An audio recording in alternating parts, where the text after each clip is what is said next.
I ever wanted to was be a copper. I've been in the job 17 years. I've never sprayed anybody. I've never battened anybody. I've never tasered anybody. I've never shot anybody. I've got divisional commendations for arresting armed offenders with knives. Look, I'm filthy that they did this to my career. I'm filthy that they did this to my family. I don't care about the speed. 214. There was movement in the background to have me out of the job. Between Brad, who's driving, and his partner, more than 60 years of policing experience. They've just activated lights and sirens after an urgent call. Their colleagues been rear-ended while responding to a car crash on the Hume Freeway at Euroa, 2 hours drive from Melbourne. The call came through on the radio from Lucas Paul, who's a colleague, and I know him quite well, saying that he'd just been hit. Lucas appeared dazed and confused and not easily able to diagnose whatever was wrong with him. Dazed.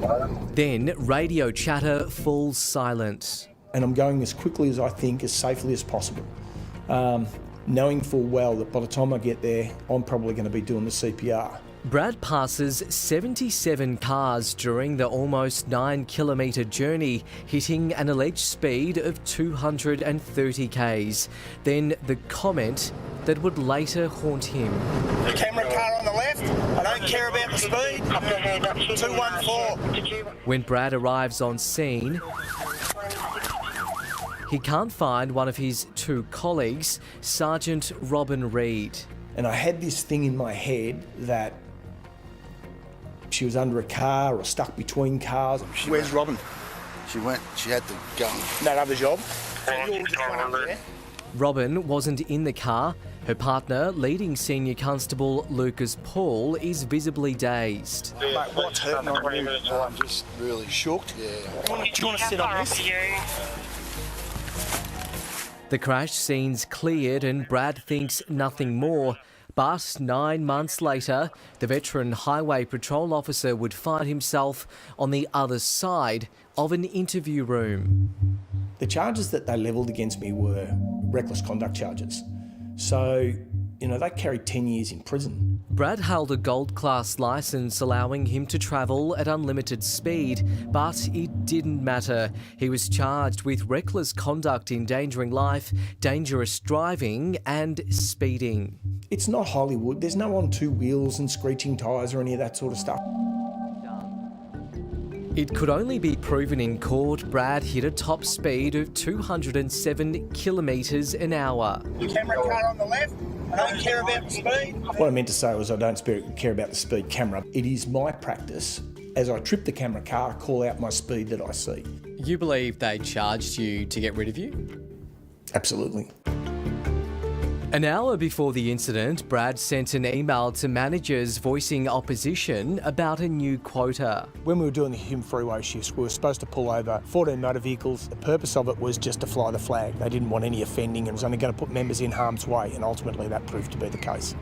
Brad's police partner first raised concerns long before that, claiming a law mandating motorists slow to 40 kilometres when passing police cars would cause a fatality.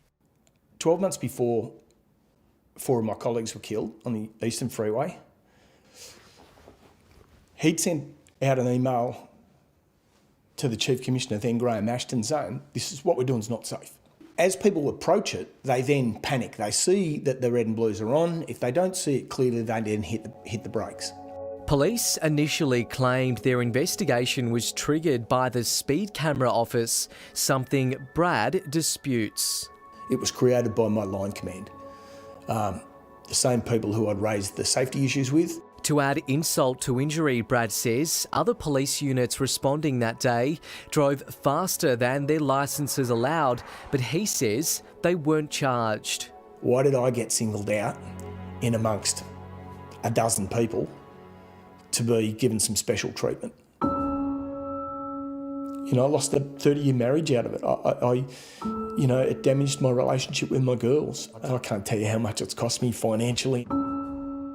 There were no complaints with respect to his driving. His offsider of 45 years who was sitting next to him had no complaints with respect to that driving.